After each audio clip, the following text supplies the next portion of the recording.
Hello, today I'll be creating a basic capybara enclosure. This is just a basic capybara enclosure and it will not be that good. This is also one of my first good videos, so enjoy! So before I started making the video, I already made this path and I'm using these African wood fences that I found off the workshop. I don't know who made them. I tried to find them again, but I couldn't. And then basically I'm just lining the pathway with them because I'm going to put another fence behind them and I don't want the guests getting right up to the glass and getting in the way of the mat and just smudging the glass for the capybaras. Since the thing I'm building in the background is just a repeated thing and it takes a while and there's not much to know about it, I'll tell you something about myself in the meanwhile. I am from Australia. If you didn't know by my accent, some people think I'm British, which is odd because I think I don't sound remotely anything like that.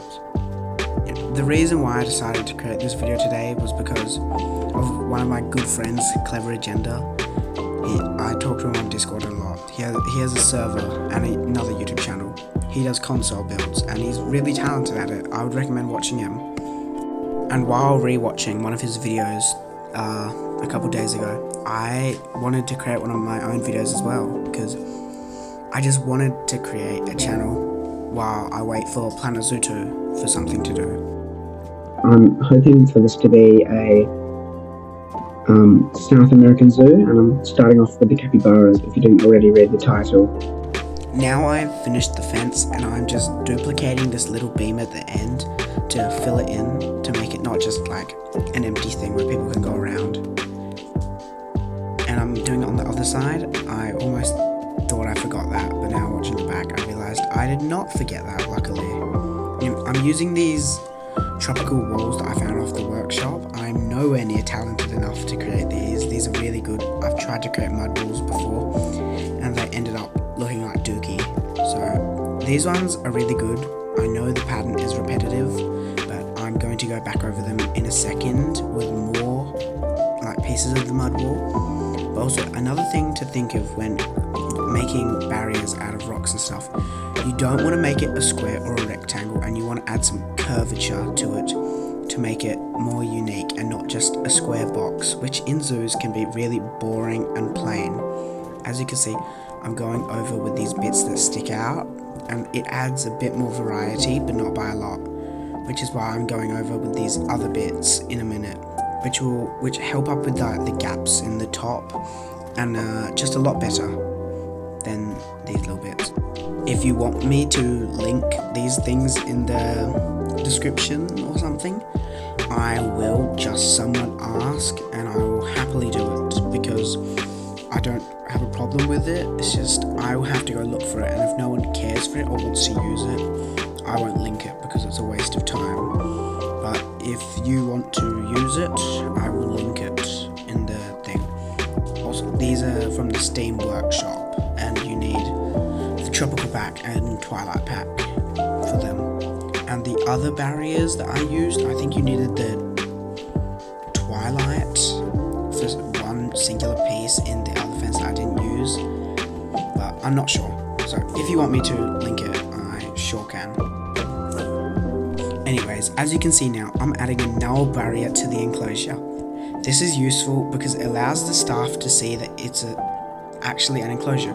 Speaking of the staff, I forgot to add a staff gate so that the staff could get into the enclosure.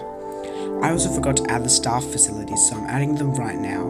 Also, I forgot to decorate them during this video, so in the thumbnail you might be able to see them decorated with bamboo because that's what I ended up doing. I also added some trees around it to block them out of sight for the thumbnail. I most likely will remove the trees, but it makes the thumbnail look better and more green and lush, and you can't see the staff facilities and just the green grass everywhere. Now that I have the capybaras, I'm doing some terrain editing. For this terrain editing, I'm going to go check in the Zoopedia what they need, and they need roughly 1/3 of their enclosure to be water.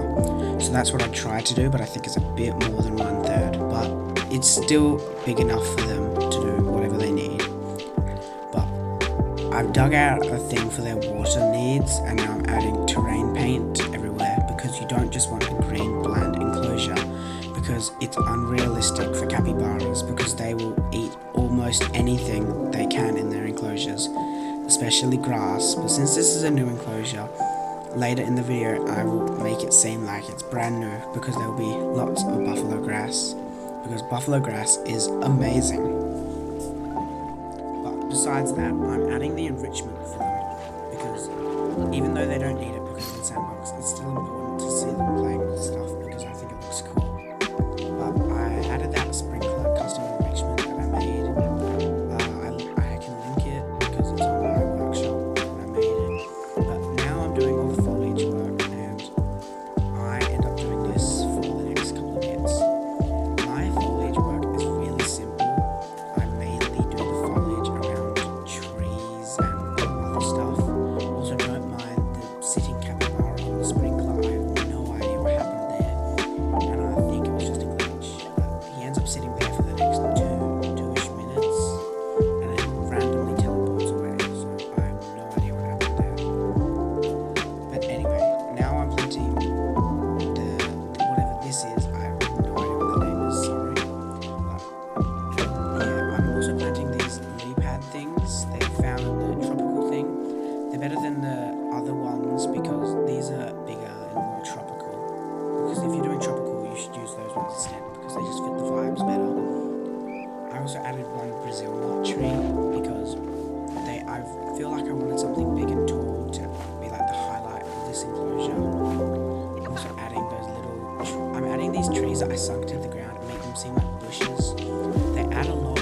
They act like a bush a lot better than the other actual bushes in the game, which is funny because they weren't meant to be bushes and they're trees, but they work better than a tree, which is the funny thing. As I'm finishing off the grass and rocks, I'm going to give you a little tip when doing your foliage. If you're doing grass like buffalo grass and that stuff, and you have the aquatic pack, you want to search up panel and find the one that looks tropical. You want to sink it into the ground, like everywhere that you're going to do buffalo grass, and then add buffalo grass on top of it. It adds a lot of texture and detail to your tropical enclosures if you're doing one. If you're not doing a tropical enclosure, just use different variants of grass, like the fog grass or just the normal variants of buffalo grass that are in the base game. Anyway, speaking of DLCs, I think one of the best DLCs in this game, if you're starting off, is the aquatic pack, or personally for animals, the North American one. But if you don't want to do like animals and stuff and you just want building packs, I would recommend the Twilight, the Indonesian, I think it's it's called the tropical pack, and the aquatic, of course. Those are my top 3. The aquatic pack is so useful because of all the I don't know how to say it, I think it's like the fox rocks, and they're really useful for your enclosures when starting out. They also have the fake trees, which are useful, and they have these panels that you can see I'm placing over here. The DLCs are really important for building a Planet Zoo, and it's a bit of a shame that they don't have a lot of this stuff in the base game, and it makes you have to pay for some of the good stuff, because I will admit the base game roster is not the best. We get more of the unique and better stuff in DLCs, like the capybara, for example. We had to wait a while for that to come out in the DLC. It's in the Wetlands DLC, and it's a pretty good DLC. If you want animals, it's one of the better ones, but the best animal one, in my opinion, is the North American one, because in base game, you get like no North American animals, and it's such a shame because of how biodiverse North America is. It's quite annoying. But the main topic most of you expect me to talk about in a Planet Zoo video is Planet Zoo 2. It's coming out in October this year, so October 2026. I don't know the exact date, I forgot, but they've done a bunch of reveals on their website. You can search up Planet Zoo 2 Zoopedia, and it will show you all of the animals that have been revealed so far. We have some animals like the lion, the aardvark, the gemsbok, the elephant, and a bunch of other stuff. We also have aquatics and aviaries, if you didn't know, and that's going to be the main selling point, I assume. So I hope they do it well and don't mess it up. Because if Frontier fumbles Planet Zoo 2, they would lose a lot of money. Because I assume from the trailers and stuff, they put a lot of money and hard work into this game. But not this game that I'm playing right now, Planet Zoo 2. And if it's bad and fumbles, I think this would be a catastrophic loss for Frontier. Because it's just so important for them, because we saw in a report that Planet Zoo made them I think the second most money out of all of their games, which is really good. I think the least made was like Warhammer or